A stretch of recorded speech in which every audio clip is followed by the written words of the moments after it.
Hi, I've been playing this Napoleonic's war game called Albuera 1811. It's published by White Dog Games, designed by David Kershaw.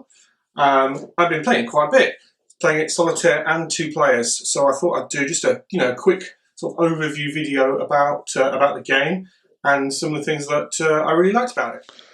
So let's have a look what you get in the game. Now I bought the boxed edition of the game. I think you can get it as a Ziploc folio game as well, but I went for the box one really so I could put it on my shelves. I do sometimes quite guilty of forgetting about my folio games, so they all get put in a folder. So let's cover up. Very nice, like that a lot. Back of the box. Albuera 1811, a Lines of Battle game, and it's from the Peninsular War, fought in Spain, and the date was May 16th, 1811. The design, as I've said, is by David Kershaw. The map and counter art by, I hope I'm pronouncing this right, Iya Kudryashov. Sorry if I've pronounced your name wrong. Cover by Michael W. Kennedy, sorry, and produced by Michael W. Kennedy. White Dog Games game. You get a rulebook, 16 pages, 22 by 30 inch game map, 97 unit counters, setup guide, reference sheet, scenario rules, and history of the battle and designer notes. And we'll have a look at all those. But yeah, nice little slimline sort of box. I do like the cover art. Being sort of an artist myself, well, I say artist, I do like war games that have a sort of illustration on the cover, so that's yeah, it's really nice. So let's have a look what we've got here. Let's start with the rulebook. Let's move these out of the way. So here's the rulebook, and as it said, 16 pages. The rulebook is stapled. There we go. And very nicely laid out. It's quite a simple to read rulebook. I had no problems reading the rulebook at all. There are plenty of examples of play and some nice pieces of artwork here. Nice examples of the counters. Details you through the main components of a turn, which I'll talk a little bit more about.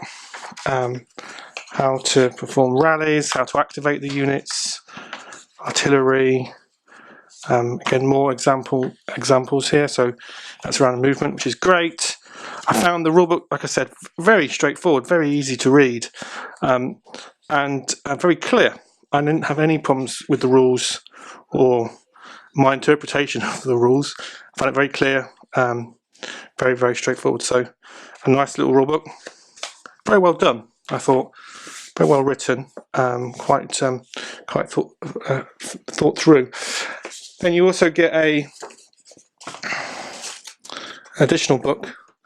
They kind of call it the miscellaneous, but really it's the setup for the scenario, and notes on the history and designer notes as well. And again, very well laid out, very clean, very straightforward and easy to read. So they give you all the where to put all the forces, and I'll show that in the map in a second actually. But again, yeah, done a great job, really good. I particularly really appreciate all the extra detail examples around the combat, and the combat in this game is really good and is very straightforward actually. But that's always a good thing to put in. And this is interesting, a quick start guide for experienced wargamers. So if you play a lot of war games, I didn't read this first, but having read the rulebook and then reading this, I thought that was good. So if you play lots of war games, you could, in theory, jump straight to this and get a good understanding at a high level of what the game's, how the game plays, what the game's all about. History of the battle, excellent. This is really good, really good. I enjoy reading a lot of books on the Napoleonic period, so I really appreciated that. Thought it was excellent. And again, designer notes, really good.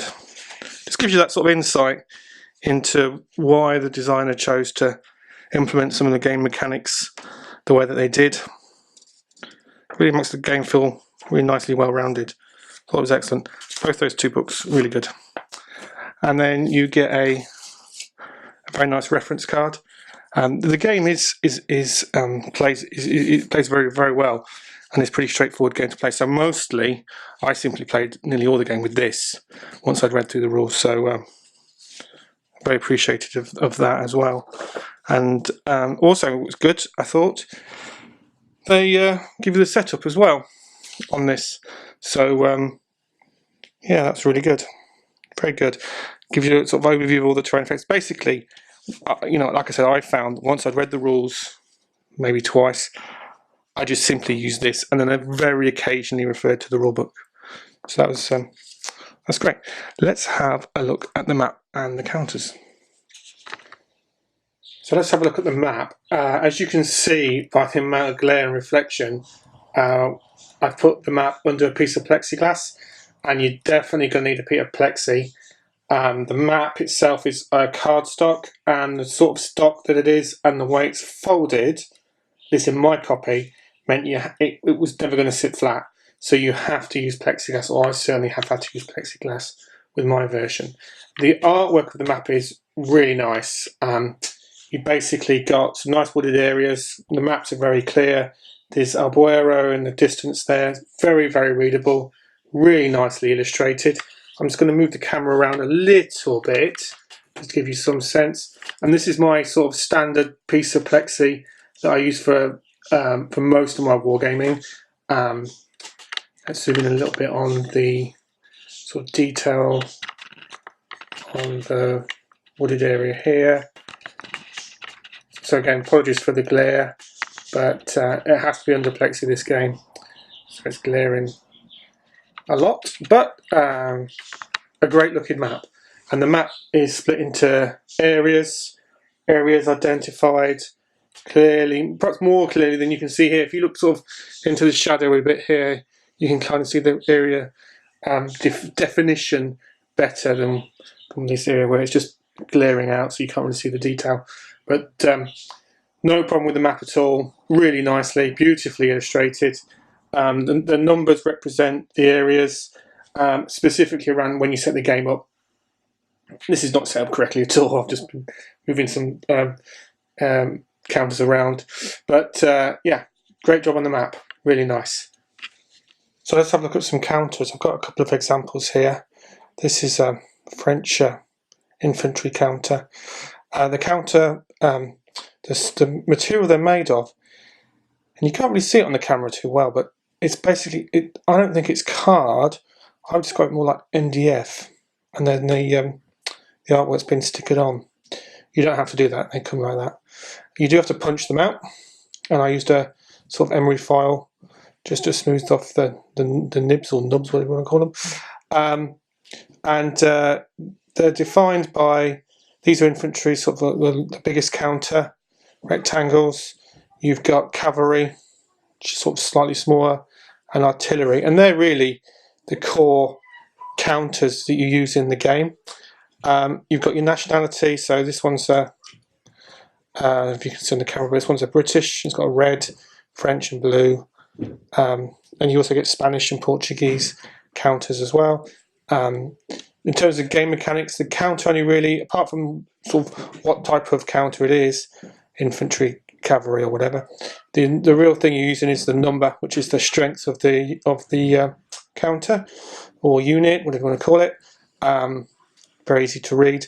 The only, it's a quibble, is the historical name of the counter, which you really only use for setup, is in the smallest font I think I've ever seen. And it was, I didn't have too many problems reading it, but it's a very, very small font. And if your eyesight, you may need, yeah, that is really small. And as is some of the counters that you also use in gameplay, these sort of reduction counters that you put on top of units to show when they've been reduced. Again, they're just physically small, a tiny bit fiddly. But but the actual main counters themselves, nice and sort of chunky, really good. When you're playing the game, really tactile, really tactile. I wish there were more games using these sort of, if that's what they are, MDF counters, because they're great, really, really good. So let's have a little chat about some of the game mechanics in the game. We'll start with movement. Movement is very straightforward, as you'd expect, really. There are different movement rates for different types of unit. So, for example, infantry can move 3, and artillery, and with artillery, and cavalry can move 4. And you simply move from one sort of area to the next. It does some sort of the terrain in the area might cost more movement. So crossing over the river on the bridges costs a movement point for cavalry and I think artillery. But generally speaking, it's honestly a straightforward affair. How you move your units is, first of all, you activate all the units within an area. I'm just going to move these down here, might be a little bit easier to see. And every turn, apart from the first couple of turns, you roll dice to see how many command points you get, and use command points to activate all the units or all the counters in an area, and you can either move them or and you move them into combat for combat. But interestingly, I think because it's a folio game, you don't get any dice with the game, so you do need yourself a couple of d6. These are from ASL Starter, actually. So you need to get yourself a couple of dice to be able to play, just regular 6-sided dice. So movement, very, very, very straightforward. What you also, interestingly, is it costs a movement point to engage into combat. So if you had these, let's say we had these 3 here, and they have got movement rate of 3 because they're all infantry, you would simply go 1 movement point to move into this area here, and then spend a movement point to attack these guys as well. So it basically means you can move 3 areas towards the enemy, but if you want to engage in the enemy, you can move and engage within 2 areas away. Yeah, so that's how movement works. I probably should have said, when you activate an area, you can group the units together, or the counters together. I keep calling them units. In groupings as you want, or you can activate. You can move one around as you want to. And again, rules do a good job of explaining that. Pretty straightforward. Artillery, really straightforward. Basically, put them on hills. They've got a longer range. If they're not on a hill, they can fire into the adjacent area. So artillery here can fire into there. You roll a dice. Depending on what dice roll you get, if you get a 6, you get a hit. If you get 4 or 5, then they can either get a hit or they retreat, and you would target the specific counter that you want to target. Very straightforward, very simple. Combat. The game has a really interesting combat system that I really enjoyed. So there's a few things that we were talking about actually how the combat works. Using the approach is really important. So there's other Napoleonic sort of area-based games that I've played that has this sort of similar, or this game has a similar mechanic to them, in the sense of you would put counters on the approach and then counters inside the area. You can only have 1 counter on the approach, and I think I'm right in saying that it has to be an infantry. And that's an important part of the mechanics of combat. How the rules define combat is that they have a combat process. Now I'll quickly go through. I don't want to spend too much time on it. Basically, you have a pre-combat phase where you decide, the attacker decides which unit will be their leader, and then the defender decides which one will be their leader. If they've got a counter on the approach, that will be that one. And there's a process you go through to decide who can be your leader. For example, it has to have a strength of 1 or more to be in attacking. And then you go through a series of combat rounds, and in essence, you're simply rolling. Each unit is rolling a dice, d6, and adding their strength value to that dice roll, and then any other modifiers, depending on what type of unit they're fighting against, depending on what type of unit they are, etc. And basically, the higher number of those two wins that piece of combat and inflicts, depending on what type of unit it is, casualties or damage onto the opposing unit. So in this example, 2 infantry facing off against each other. The player would actually say, "I'm going to attack that area there and try and take it over." And you roll the dice, and in this case, if the poor Spanish player gets a 1 and the French player gets a 5, then 5 plus 3 is 8. That's a strength 3. Counter 1 plus 1 strength is 2. So that one would win, and that inflicts 1 onto there. That meant at 0. So in this game, 0, the unit is still in the game, but can't attack, things like that. And then when it's getting to a minus number, then it's removed from play. And in essence, that's how combat works. What you find when you play the game is that you can have a series of rounds of combat to determine who wins and who loses. And if the defender's going, "Oh, I'm not doing very well here. I'm going to sort of retreat deliberately out of an area," then that will finish combat. Conversely, if the attacker decides, "Actually, no, not doing so good on this attack, I'll retreat back," that would end the combat. What I found in practice playing the game is that the combat can have a nice pendulum swing backwards and forwards, which is great. And there's definitely a tactical decision around when you want to change your combat leader, as you are allowed to do, or your defending leader. And there's a certain element of push your luck mechanics in that, which I really, really enjoyed. The combat is, honestly, it's really super straightforward. And once you've done an example of it, or two, you will not need to refer to hardly refer to the combat process at all. It's very fluid and very straightforward and quick. In terms of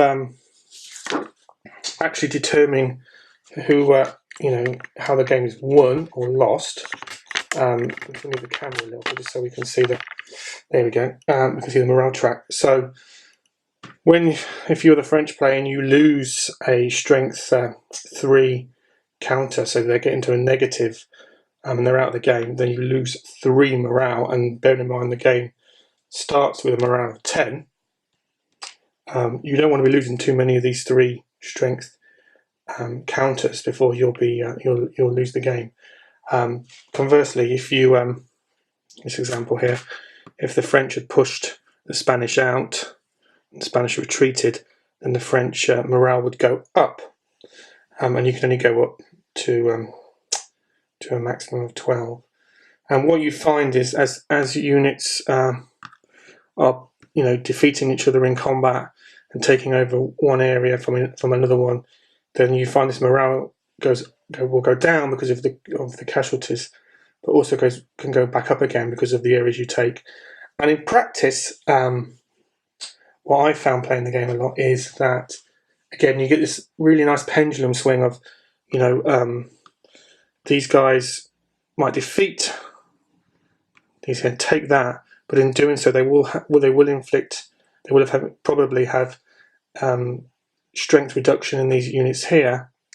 You might have these 3 down to 1 strength, and then the British player, for example, can take advantage of that and bring another unit some other units down in and then fight them and push them out, maybe defeat a few, push them, take it back over. So you get this really nice, you know, just keep referring to it as a sort of pendulum of the battle, which I really liked. I liked it a lot, and it's a very enjoyable way to play the game, I found. And it's natural from the way the mechanics are set up, especially the combat mechanics and how they impact morale. Normally, a lot of games morale just always seems to go down, you know, but taking over those areas makes it go back up. And on occasion, I found that I would deliberately try and target almost an inconsequential area that had a very sort of beaten up enemy unit, simply to try and get my morale back up, especially when you're getting towards the end of the morale. It gets it gets a really nice sense of working out how to when you think you're gonna lose, you can just about grab it back and grab victory right at the end, which for this time period is brilliant. I really enjoyed that. The other thing that's probably worth mentioning actually is the victory conditions. I'm mostly talking about how the morale will go down. A lot of the games I played, the victory was lost or gained. Sorry, the victory was gained by reducing the morale of the opposing side down to 0. But if you can contain Albuera and area 28. Which is the hill here. So you've got a village town here and a hill here. If you can take both those two, then you can win. And if you get a French unit, you can't really see it right at the top there, right on zone 1. You can win that way, which I've never seen, never tried to do actually. Mostly the games that I've been playing have been focused. Again, if I'm in practice playing the game, the battle is won and lost on this hill predominantly, from my experience, and somewhat the hill over here and Albuera itself over there. So I just thought I'd give some final thoughts to the game. As I sort of said, component-wise, the game is excellent, and the map is beautifully done. The counters are lovely, and I really do like the, I would call it MDF that they're made out of. Apologies if that's wrong. They're just really nice and chunky and really tactile when you're playing the game. Almost block game, but it's not a block game, but got that sort of tactile nature of it, which is absolutely wonderful. Rulebook, brilliantly written, really simple, simply written, so it's easy to read. The game mechanics are very straightforward. Didn't have too many problems understanding what the designer was trying to get across in the mechanics. And I love that sort of ebb and flow, that pendulum swing that this battle has with these mechanics, both in the individual battles, and they go backwards and forwards, but also the actual movement of the battle is very much like that. And the morale system I thought was brilliant, as in how it could go down, but could go back up again as well. So that was great. I love the way you can use your command points in the game to either move units into attack or move them about, or to spend points on trying to bring them back up to their full strength if they've been depleted. This is a game about that decision-making process, about making your tactical decisions, because you don't have enough command points to use every unit in every turn. Certainly not. Quite the opposite. So it's a hard decision-making, maybe not hard's not the right word, but that decision-making process is really integral to the game. That combined with this great sort of pendulum movement of the battle, I really enjoyed. And I've played the game, solitaire and 2-player. When you play in solitaire, you're not playing against a bot or anything like that, but it played really well solitaire. If you like that sense of playing two sides against each other, which I do, so that was great. The other great thing about this game is that I don't have many. I have, many of my Napoleonic games are games that you need 4 or 5 hours to play, sometimes even more. And this game, I found you could easily set it up and play in under 2 hours, which is great. As far as I'm concerned, there's always more room for more Napoleonic games that can be played in an evening.